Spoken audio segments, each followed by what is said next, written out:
Israel का गजा की तरफ इमदाद ले जाने वाले ग्लोबल स्मूथ फ्लोटिला पर हमला। इजरायली फौज ने फ्लोटिला में शामिल इमदादी जहाज अल्मा और सीरियस पर कब्जा कर लिया। अमले के अरकान को हिरासत में ले लिया, जिसके बाद ग्लोबल स्मूथ फ्लोटिला में शामिल मुतअद्दिद जहाज़ों की लाइव फीड्स बंद हो गईं और जहाज़ों से राबता मुनक़ते हो गया। इजरायली हमले के खतरे के पेश नज़र पहले ही फ्लोटिला पर हंगामी हालत नाफिज कर दी गई थी। इजरायली हुकूमत के 500 पुलिस एहलकार असदूद बंदरगाह पर तैनात हैं। समूह फ्लोटिला में स्वीडन की माहौलियाती कारकुन ग्रेटा थनबर्ग भी सवार हैं। फ्लोटिला पर पाकिस्तान के साबिक सेनेटर मुश्ताक अहमद भी सवार हैं। इमदादी बेड़े में 46 मुल्कों के 500 से ज़ायद शहरी शामिल हैं।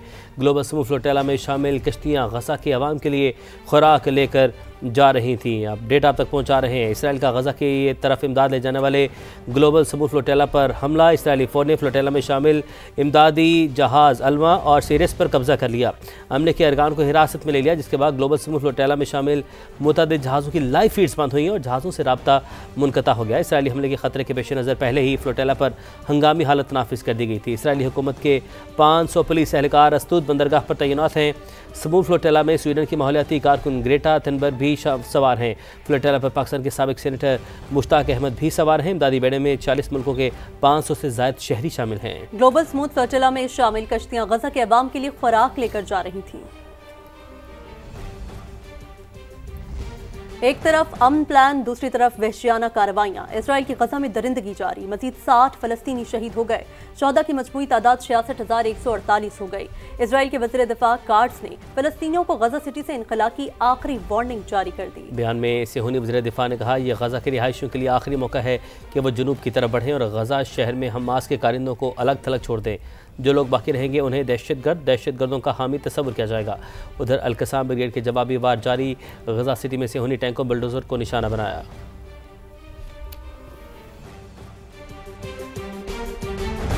दुनिया की तवज्जो गजा अमन मंसूबे पर मरकूज। हर धर्म इजराइल ईरान पर दोबारा हमले की मनसूबाबंदी करने लगा।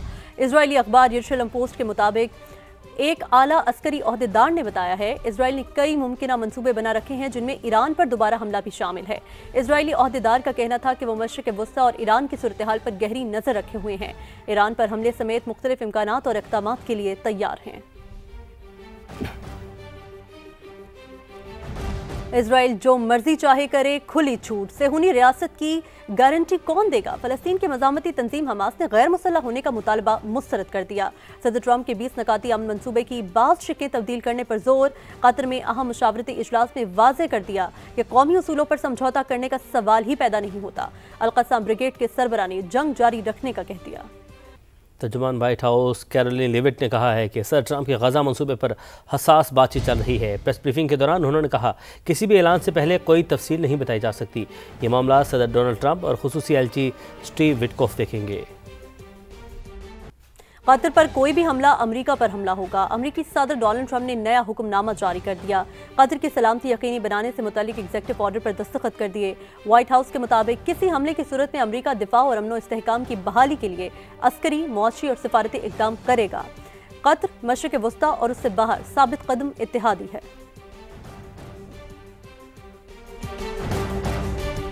और अब बात करें पाकिस्तान के सियासी मामलात की। पीपल्स पार्टी और मुस्लिम लीग नून में इख्तलाफात दूर करने के लिए बड़ी बैठक। शिकवे शिकायतें हुई। मामलात अफहाम तफहीम से हल करने और एक दूसरे पर सख्त ज़बान का इस्तेमाल न करने की यकीन दहानी कराई गई। पीपल्स पार्टी ने मरीम नवाज से बयान वापस लेने और मुआफ़ी मांगने का मशरूत मुतालबा कर दिया। इस्लामाबाद से उस्मान जावेद मलिक की रिपोर्ट देखिए। हुकूमती इत्तेहाद में बढ़ते फासले मिटाने के जतन। स्पीकर कौमी असम्बली के चैम्बर में जाले और मतवाले रहनुमाओं ने सर जोड़ लिए। पीपल्स पार्टी के वफ्द ने अपने तहफ़्फ़ुज़ात नायब वज़ीर-ए-आज़म इसहाक डार के सामने रख दिए। मरियम नवाज से बयान वापस लेने और माफी मांगने का मशरूत मुतालबा।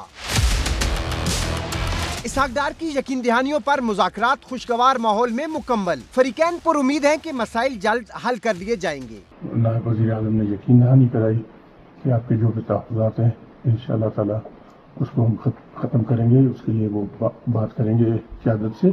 जिस तरह मुलाकात हुई कि मसला हल होने की तरफ जा रहा है। उनके सारे तहफ़्फ़ुज़ात हमने सुने हैं और डार साहब ने यकीन दहानी कराई है कि आपके ये कंसर्न्स हम अपनी आला तरीन क़यादत के पास लेके जाएंगे इंशाअल्लाह ताला, और पाकिस्तान पीपल्स पार्टी की जो आला क़यादत है उससे भी इसहाक डार साहब बात करेंगे और खुश असलूबी के साथ इन मामलात को इंशाअल्लाह ताला तय किया जाएगा। मुलाकात में इत्तेहादियों ने एक दूसरे के खिलाफ सख्त जबान इस्तेमाल न करने पर भी इत्तफाक किया। उस्मान जावेद मलिक, समा, इस्लामाबाद। तनकीद पर हाथ तोड़ने की धमकियां दी गई। अगर सिंध से ऐसी आवाज़ें उठेंगी तो फिर क्या बनेगा कि हम ज़बानें बंद करके बैठ जाएं, पंजाब छोड़कर चले जाएं, जहां गलती होगी उस पर अपनी राय देंगे, नहीं मानेंगे तो तनकीद और एहतजाज करेंगे। रहनुमा पीपल्स पार्टी कमर ज़मान कायरा की प्रेस कॉन्फ्रेंस मरीम नवाज़ को मुखातिब करते हुए कहा, अपनी बातों पर गौर करें, माजी के ज़ख्मों को ताज़ा न करें। मेरा पानी है, मेरा पैसा है, मेरा सारा कुछ है, आपको क्या तकलीफ है? अगर हम राय देते हैं आप नहीं सुनते, हम तनकीद करते हैं तो आप उस पे सीख पा हो जाते हैं। पंजाब के अवाम की तरफ उठने वाली उंगली मरियम नवाज तोड़ देगी। ये कहते हैं कि मैं किसी को बात करने की इजाजत नहीं दूंगा, जो उंगली इधर उठेगी मैं उस उंगली को तोड़ दूंगा, मैं छोड़ूंगी नहीं। मुझे तो इस बात की हैरानगी है कि सवाल सैलाब की तबाहकारियों से निपटने के तरीका कार पे उठाए गए, लेकिन उसके जवाब में सिंध हुकूमत को टारगेट करके जवाब दे दिए गए। आप सिर्फ सीएम पंजाब नहीं हैं, आप मियां मोहम्मद नवाज शरीफ की बेटी हैं, आप मियां शहबाज शरीफ साहब प्राइम मिनिस्टर पाकिस्तान की भतीजी हैं, आप मुस्लिम लीग की लीडर हैं, आपके मुंह से निकले हुए अल्फाज मुस्लिम लीग के अल्फाज हैं। आप ये कहें कि मैं किसी को बोलने नहीं दूंगी, जबान बंद कर दूंगी, हाथ तोड़ दूंगी, ये बिल्कुल मुनासिब नहीं है। इस मुल्क में पहले भी पंजाब के ऊपर नारे लगे थे, हम तो आज तक उस नैरो नेशनलिज्म से जान छुड़ाने की कोशिश कर रहे हैं। हुकूमत कीजिए, लेकिन बाकियों के हक को तो खत्म करने की कोशिश ना कीजिए, ना कोई कर सका। सिर्फ ऐलानात नहीं, अमली इक़दामात से खिदमत की सियासत की, वो काम भी किए जिनके ऐलान नहीं किए थे। खैबर पख्तूनख्वा से पंजाब में दाखिल होते ही वाज़ेह फ़र्क नजर आता है। वज़ीर आला मरीम नवाज का मरी में खिताब, नवाज शरीफ कार्डियोलॉजी सेंटर का इफ्तिताह कर दिया। मरियम नवाज ने सिर्फ ऐलानात नहीं किए, मरियम ने इफ्तिताह बाद में किया है, ऐलान बाद में किया है, सड़क पहले बना दी अल्हम्दुलिल्लाह। अवाम की खिदमत के लिए हमारे दिन रात डेडिकेटेड है। तो अभी जो पंजाब का बदतरीन सैलाब आया तो मरियम नवाज शरीफ आपकी वजीर आला, आपकी बहन और आपकी माँ ने,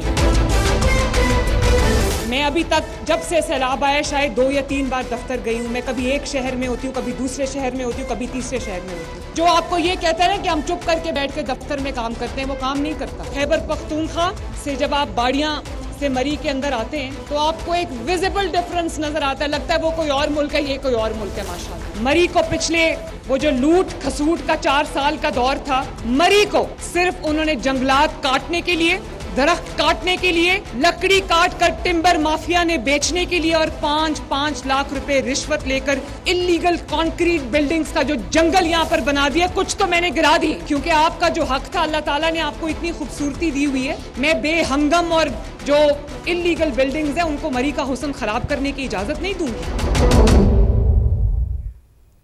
मरीम नवाज ने अपने हिस्से के पानी की बात की। पंजाब पर पानी चोरी के इल्ज़ाम का जवाब वज़ीर आला पंजाब नहीं देंगी तो कौन देगा।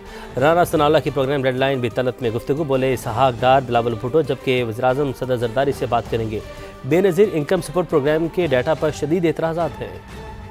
मरियम नवाज साहबा उन्होंने अपने हिस्से के पानी की बात की है, ठीक है, उन्होंने किसी और सूबे के हिस्से की पानी की बात नहीं की। पंजाब पानी चोरी करने का मनसूबा बना रहा है, पंजाब जो है हमारा पानी चोरी करेगा। तो देखें जो इस किस्म का प्रोपेगेंडा है, इसको अगर काउंटर हम नहीं करेंगे या चीफ मिनिस्टर पंजाब नहीं करेगी तो फिर कौन करेगा। चीफ मिनिस्टर पंजाब वो कोई उस्मान बुज़दार तो नहीं है ना। आज जो बात हुई है उस बात में यही हुआ है कि जो हमारी लीडरशिप है वो दूसरी तरफ की लीडरशिप के साथ एंगेज करेगी। इसहाक डार साहब जो है वो चेयरमैन पीपल्स पार्टी से बात करेंगे और प्राइम मिनिस्टर साहब जो है इस इशू के ऊपर प्रेसिडेंट साहब से बात करेंगे। जो इनकम सपोर्ट स्कीम है उसका जो डेटा है उसके ऊपर भी हमें शदीद एतराज़ात हैं, उसके ऊपर हम बैठ के उनके साथ बात करना चाहते हैं। बजट में हमारी सोच के मुताबिक जो है वो उसमें कुछ चेंजेस आनी चाहिए, उसका डेटा जो है वो वेरीफाई होना चाहिए। एस्टैब्लिशमेंट अलीमा खान को सपोर्ट दिलवाकर आगे लाना चाहती है। वो अमलन पार्टी का कंट्रोल संभाल चुकी हैं। शेर अफजल मरवत के प्रोग्राम नदीम मलिक लाइफ में गुफ्तगू, नून लीग के तारिक फजल चौधरी बोले, बानी पीटीआई को अडियाला से इस्लामाबाद जेल मुंतकिल किया जाएगा। एस्टेब्लिशमेंट की भी ख्वाहिश यही थी बुग़्ज़ बुश बीवी में कि मोहतरमा अलीमा खानम को सपोर्ट मिले। मुलाकातों पे जो है हुक्मरानी इनकी थी। अली अमीन खान के ख़िलाफ़ दिसंबर 2024 में उन तमाम लोगों को मुलाकातें दी गई खान के साथ जो इनका मुखालिफ ग्रुप था। अमलन पार्टी का कंट्रोल इन्होंने ले लिया। जुनेद अकबर किसकी फरमाइश पर है? जुनेद अकबर बुग़्ज़े अली अमीन में उनको लाया गया। कुछ लोग ये चाहते थे कि इनको हटाया जाए वजारत आला से। बिल्कुल डील फाइनल हो चुकी थी। नथिया गली में रेस्ट हाउस में इमरान खान एग्जैक्टली ऐसी चाल चली गई इनके मुखालिफ ग्रुपों ने तहरीक इंसाफ के अंदर कि वो सबको इस्तीफे दिलवाए उन्होंने। सिर्फ मकसद था जुनेद अकबर को हटाना। आप कंफर्म कर लें। तो ये बिल्कुल दुरुस्त कह रहे हैं। इमरान खान को बनी गाला शिफ्ट करना या उन्हें हाउस अरेस्ट ये वो किसी और ऐसी जगह पे रखना, मैं इसके हक में हूँ। इसमें कोई ऐसी गुंजाइश वाली कोई ऐसी खराबी वाली बात नहीं है। हमारे इस्लामाबाद के जो कैदी होते हैं वो अडयाला जेल जाते हैं, मोस्टली 90% उधर जाते हैं। अब इस्लामाबाद की बन गई है। अब इस्लामाबाद की जेल बन गई है। इस्लामाबाद के जितने भी कैदी अडयाला जेल में हैं वो सारे हमारे डिस्ट्रिक्ट जेल इस्लामाबाद में शिफ्ट होंगे। उनमें इमरान खान भी हैं।